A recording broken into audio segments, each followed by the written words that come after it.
नमस्कार मंडळी, सध्या उन्हाळा चालू आहे आणि त्याचबरोबर बाजारामध्ये कच्च्या कैरी भरपूर प्रमाणात उपलब्ध होत आहेत.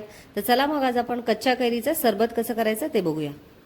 तर इथे मी मध्यम आकाराची कच्ची कैरी घेतली होती, ती स्वच्छ धुवून त्याच्यावरचे साल काढून त्याचे असे काप करून घेतलेले आहेत. आता इथे एक मिक्सर जार घ्यायचा आहे. या मिक्सर जारमध्ये आता आपल्याला या कैऱ्या काढून घ्यायच्या आहेत.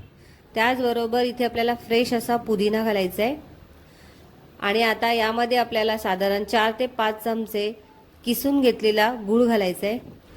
गूळ घातल्यानंतर आता यामध्ये आपल्याला अर्धा चमचा भाजून घेतलेले जिरे घालायचे. त्याचबरोबर यामध्ये आता आपल्याला 2 लहानसे काळे मिठाचे खडे घालायचे किंवा खडे मिठाची पावडरसुद्धा तुम्ही घालू शकता. इथे मी सौंदव मिठाचा वापर करत आहे चवीनुसार.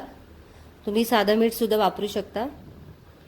आता यामध्ये आपल्याला अर्धा चमचा लिंबाचा रस घालायचा आहे आणि यामध्ये आपल्याला थंडगार असं पाणी घालायचं आहे.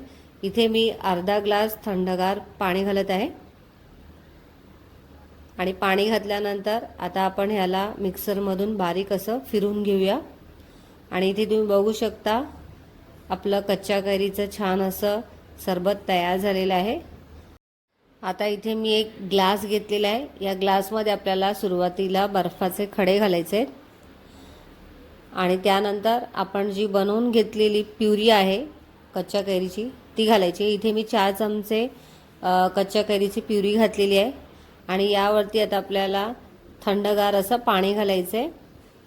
तर इथे मी जवळजवळ 1 ग्लास पाणी घालत आहे. पाणी घातल्यानंतर चमच्याच्या साहाय्याने आता हे सर्व आपल्याला एकजीव करून घ्यायचं आहे. तर इथे आपला झटपट असं कच्च्या कैरीचं सरबत तयार झालेलं आहे.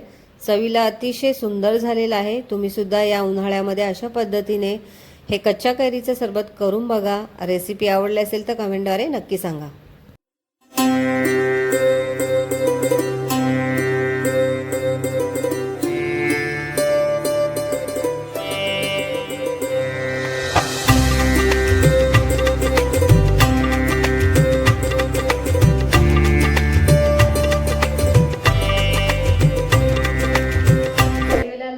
शेअर करा आणि बेल आयकॉनला क्लिक करा, जेणेकरून माझे नवनवीन रेसिपीचे नोटिफिकेशन तुमच्यापर्यंत पोहोचतील. रेसिपीविषयी तुम्हाला काही प्रश्न असतील तर डिस्क्रिप्शनमध्ये टेलिग्रामची लिंक दिली आहे, जॉईन करा.